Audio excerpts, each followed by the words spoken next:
Assalamualaikum warahmatullahi wabarakatuh. Selamat pagi anak-anak. Bagaimana kabar kalian hari ini? Semoga kalian dalam keadaan sehat ya.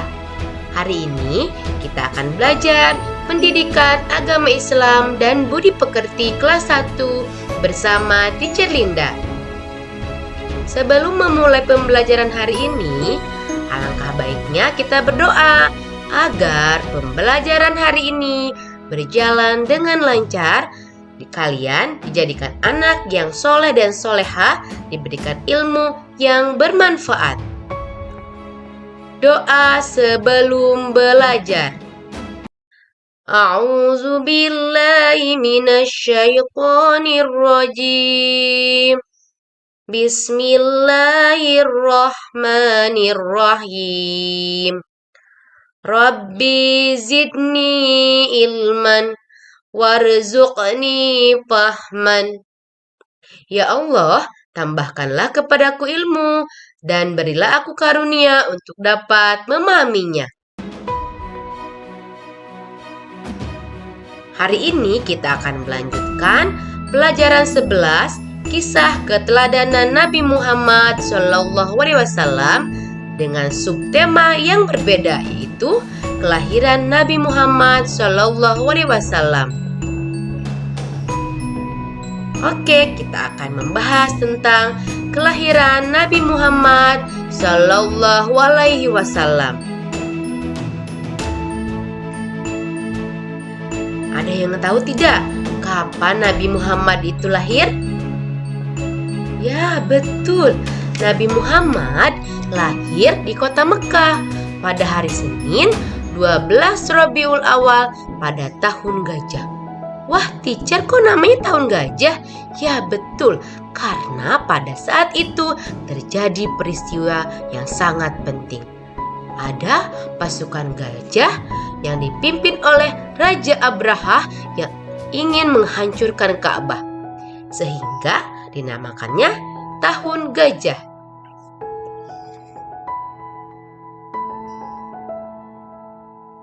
Ayah Nabi Muhammad bernama Abdullah. Ibunya bernama Siti Aminah. Mereka adalah kedua orang tua dari Nabi Muhammad. Dan kakeknya bernama Abdul Muthalib. Pamannya bernama Abu Thalib.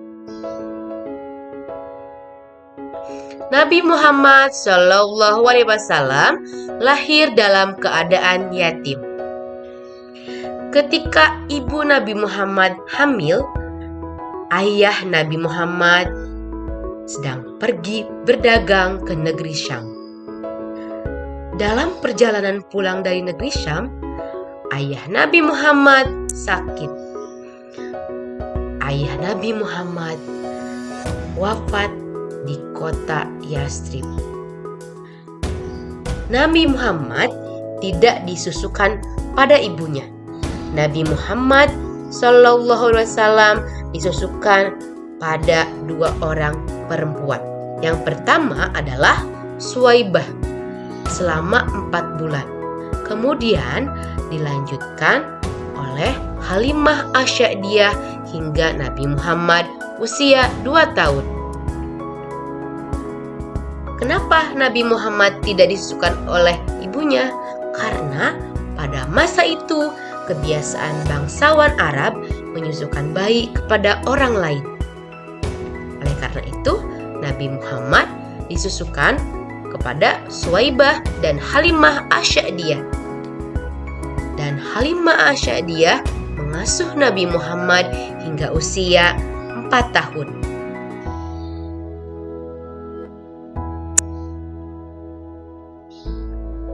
Nama Muhammad diberikan oleh kakeknya yang bernama Abdul Muthalib. Saat mengasuh Nabi Muhammad, warga Halimah berbahagia karena binatang ternaknya berkembang biak. Selanjutnya, kita akan menonton video tentang kisah kelahiran Nabi Muhammad SAW. Selamat menyaksikan.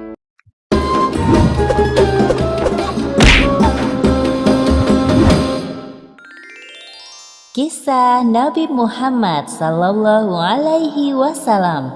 Lahirnya Nabi terakhir.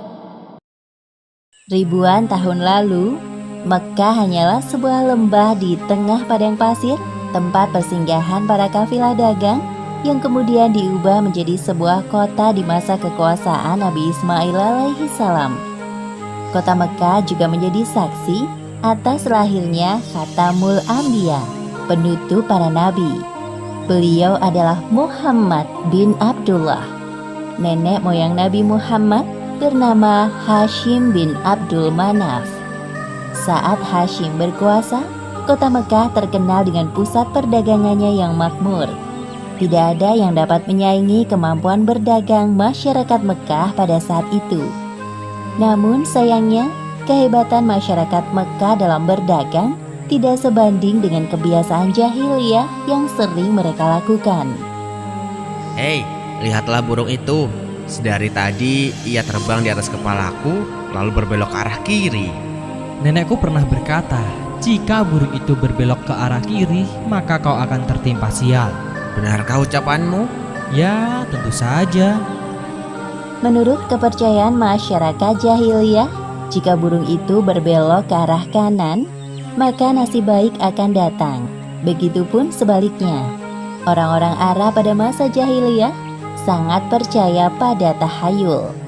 Kebiasaan jahil lainnya adalah tentang penyembahan berhala. Awal mula penyembahan berhala di kota Mekkah ketika seorang bernama Amr bin Luhai membawa sebuah berhala besar bernama Hubal dari Syam. Lalu diletakkan berhala Hubal itu di sekitar Ka'bah dan ia menyuruh orang-orang menyembahnya. Ayo cepat, bawa kemari minumannya. Kerongkonganku rasanya kering sekali. Sabarlah sebentar kawan. Bagaimana kalau kita berjudi sambil minum-minum? Tawaranmu sungguh menggiurkan. Tentu aku tidak bisa melewatkannya kali ini. Hei, kamu yang duduk di sana, panggil para penari untuk menghibur kami. Tidak hanya berjudi dan minum arak, pencurian, perampokan juga hal yang sering terjadi. Sasarannya orang asing yang mereka temui di jalan. Hei kau, cepat turun dan serahkan semua harta yang kalian bawa. Mulai saat ini, kau dan istrimu adalah budak di rumahku. Kalian berdua jangan sekali-kali berani melawanku, atau nyawa kalian melayang. Tak terasa tahun demi tahun berlalu dengan cepat. Kepemimpinan Hashim digantikan oleh pemimpin yang lebih muda dan berkompeten di saat usianya telah lanjut. Sebelum beliau meninggal, Hashim mewariskan banyak sekali harta kepada Abdul Muthalib. Wahai keponakanku, semua ini adalah harta milik ayahmu. Kau pantas mendapatkannya. Terima kasih, wahai paman. Aku akan menggunakan semua harta peninggalan ayahku untuk kebaikan. Saat ini, Abdul Muthalib berperan sebagai sikayah, yaitu orang yang bertugas menyediakan air dan makanan bagi pengunjung Ka'bah. Saat itu, Ka'bah sangat ramai dikunjungi oleh orang-orang, melebihi gereja Al-Quds di Yaman milik Raja Abraha. Namun, seiring berjalannya waktu, persediaan air semakin menipis. Pada saat itulah Abdul Muthalib teringat tentang cerita sumur Zam-Zam. Banyak orang mengatakan bahwa sumur Zam-Zam telah tertimbun tanah ratusan tahun yang lalu, jadi mustahil jika ditemukan. Sepertinya aku harus menemukan sumur Zam-Zam itu. Apalagi tugasku sekarang sebagai sikhoyah. Kemudian beliau memanggil salah satu putranya yang bernama Harits. Wahai Harits, anakku, kemarilah. Dapatkah engkau menemaniku mencari sumur Zam-Zam yang telah tertimbun tanah ratusan tahun lamanya itu? Baiklah, dengan senang hati aku siap membantumu mencari sumur Zam-Zam itu, wahai ayah. Abdul Muthalib dan Harits berpencar dalam menggali di beberapa tempat, namun tidak ada hasil. Wahai ayah, apa mungkin sumur Zam-Zam benar-benar telah lenyap tertimbun tanah? Wahai anakku, kalau kita bersabar, Allah akan memudahkan pencarian kita. Orang-orang yang melihat perbuatan Abdul Muthalib dan Harits hanya bisa mencemooh. Wahai Abdul Muthalib, mengapa engkau mengerjakan perbuatan yang sia-sia? Sumur itu telah lama hilang tertimbun tanah. benar yang dikatakannya. Bukankah dahulu nenek moyang kita, Mudzas bin Amr pernah mencari tapi juga tidak berhasil? Sudahlah, biarkan saja dia.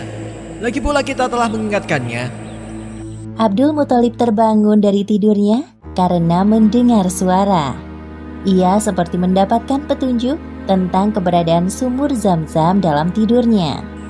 Keesokan harinya, dengan penuh semangat, Abdul Muthalib dan Harits kembali menggali di antara berhala Isaf dan Naila. Tiba-tiba air memancar. Ayah, lihat, ada air. Alhamdulillah. Ayo Harits, gali terus. Sekarang, dengan diketemukannya sumur Zam-Zam, Abdul Muthalib tidak khawatir lagi untuk memenuhi persediaan air dan keperluan bagi pengunjung Ka'bah. Hari demi hari berlalu, Abdul Muthalib merasa kewalahan dalam mengemban tugasnya sebagai sikayah. Untuk itu beliau bernazar. Ya Tuhan, andai saja aku punya 10 anak laki-laki yang dapat membantuku, pekerjaan ini akan terasa lebih ringan. Jika engkau berkenan mengabulkannya, akan aku persembahkan untukmu 1 orang dari mereka. Ternyata takdir menentukan bahwa Abdul Muthalib memiliki 10 anak laki-laki. Saat mereka dewasa, dilakukan undian. Setelah diundi beberapa kali, nama yang muncul selalu sama, yaitu Abdullah, si anak bungsu. Wahai anak-anakku, sebenarnya hal ini sangat berat untuk aku lakukan. Tapi aku telah terlanjur bernazar. Sebenarnya tidak sampai hati, Abdul Muthalib mengatakan tentang nazarnya kala itu. Wahai saudaraku, jangan engkau lakukan itu. Batalkan nazarmu dan meminta ampunlah kepada Tuhan Hubal. Lalu apa yang harus aku persembahkan sebagai ganti dari Abdullah? Kalau engkau dapat menebusnya dengan harta, maka berikanlah itu kepada berhala agar mereka tetap berkenan kepadamu. Menurut kami, itu keputusan yang terbaik. Setelah melakukan perundingan cukup lama, diputuskan bahwa Abdul Muthalib harus menyerahkan 100 ekor unta sebagai ganti dari persembahan Abdullah. Abdullah adalah pemuda baik, sopan dan berwajah tampan. Banyak gadis-gadis Mekah yang tertarik dengannya, apalagi ketika mereka mendengar bahwa nyawa Abdullah setara dengan 100 ekor unta. Mendengar kenyataan bahwa Abdul Muthalib berencana menjodohkan Abdullah dengan anak dari Wahab bin Abdul Manaf, para gadis Mekah itu tentu kecewa. Allah Subhanahu wa Ta'ala telah menentukan jodoh Abdullah dengan Aminah, gadis yang memiliki nasab yang paling baik di kalangan suku Quraisy. Akhirnya mereka berdua menikah. Wahai istriku, musim semi telah tiba. Ini tandanya aku harus melakukan perjalanan dagang ke Syam. Pada saat itu, Aminah sedang hamil muda. Jika itu memang kewajibanmu, pergilah wahai suamiku. Meskipun sesungguhnya aku sangat berat untuk melepas kepergianmu. Simpan kekhawatiranmu, wahai istriku. Aku sekarang ini harus bekerja keras untuk calon bayi yang ada di dalam kandunganmu ini. Keesokan harinya, Abdullah berangkat bersama kafilah dagang yang lain. Aminah melepas kepergian suaminya dengan doa. Perjalanan dagang Abdullah berjalan lancar. Dalam perjalanan pulang, Abdullah singgah di Madinah untuk menemui sanak saudara dari ibunya. Ketika beristirahat, tiba-tiba Abdullah merasakan kesakitan dan merasa tidak sanggup melanjutkan perjalanan. Wahai kawanku, sepertinya aku tidak sanggup untuk melanjutkan perjalanan ke Mekah. Tolong sampaikan kabar tidak baik ini kepada ayahku. Baik, wahai Abdullah, aku akan menyampaikannya kepada Abdul Muthalib sesampainya di Mekah. Ketika berita itu sampai ke telinga Abdul Muthalib, beliau segera menyuruh anak sulungnya, Harits, untuk melihat kondisi Abdullah dan mengajaknya untuk pulang ke Mekah. Namun setibanya Harits di Madinah, Abdullah telah meninggal beberapa saat sebelum kau datang, wahai Harits. Inna lillahi wa inna ilaihi raji'un. Semua anggota keluarga Abdul Muthalib berduka mendengar kematian Abdullah. Tentu saja Aminah lebih berduka karena kehilangan suami yang sangat dicintainya. Wahai bayi yang ada dalam perutku, semoga kelak engkau tumbuh menjadi orang yang bermanfaat bagi sekitar, seperti mendiang ayahmu, walaupun kalian belum sempat bertemu. Abdullah meninggalkan warisan berupa beberapa hewan ternak dan seorang budak perempuan bernama Ummu Aiman. Pada tahun kelahiran bayi Muhammad, terjadi peristiwa penyerangan yang dahsyat oleh Raja Abrahah dari Yaman. Saat itu Mekah dipimpin oleh Abdul Muthalib. Raja Abrahah berniat untuk menghancurkan Ka'bah karena merasa iri dan tersaingi dengan kemasyhuran Ka'bah. Namun Allah Subhanahu wa Ta'ala menggagalkan penyerangan Abrahah beserta pasukan gajahnya. Tepatnya pada hari Senin, tanggal 12 Rabiul Awal tahun 571 Masehi, Aminah melahirkan bayinya. Seorang bayi laki-laki tampan dan bersinar terang. Semua keluarga besar bersuka cita dengan kelahiran Muhammad, seolah-olah Abdullah hadir kembali di tengah-tengah mereka. Kehadiranmu mengingatkanku pada ayahmu. Sungguh, memandang wajahmu mengingatkanku akan ayahmu, wahai cucuku. Dengan penuh sukacita, Abdul Muthalib menggendong cucunya untuk bertawaf di Ka'bah. Ya Allah, terima kasih atas hadiah terindah ini. Aku sangat bersyukur atas kelahiran bayi ini. Akan kuberi nama dia Muhammad. Setelah lewat 7 hari, Abdul Muthalib menyembelih unta sebagai ungkapan rasa syukur atas kelahiran bayi Muhammad. Wahai Abdul Muthalib, siapakah nama bayi ini? Aku memberinya nama Muhammad. Semoga kelak bayi ini menjadi orang yang terpuji dimanapun ia berada. Aminah memandang bayinya dengan perasaan bahagia, seperti doa yang selalu ia panjatkan. Allah Subhanahu wa Ta'ala telah menakdirkan Muhammad menjadi orang yang berpengaruh dalam mengubah sejarah dunia. Seperti yang disebutkan dalam Al-Quran, Surat Al-Anbiya ayat 107. Dan tiadalah kami mengutus kamu, Muhammad, melainkan untuk menjadi rahmat bagi semesta alam. Demikianlah akhir kisah lahirnya Nabi terakhir, Muhammad Sallallahu Alaihi Wasallam. Beberapa hikmah yang dapat kita ambil dari kisah ini, diantaranya, pertama, kesabaran dan niat baik dalam melakukan pekerjaan akan dimudahkan oleh Allah Subhanahu wa Ta'ala, seperti tekad kuat Abdul Muthalib dalam menemukan sumur Zam-Zam untuk memakmurkan Ka'bah. Kedua, jangan terlalu lama larut dalam kesedihan, karena semua yang bernyawa pasti mati dan digantikan dengan generasi baru, seperti kelahiran bayi Muhammad yang menjadi penyejuk hati bagi keluarganya setelah kematian Abdullah. Wallahu a'lam bishawab.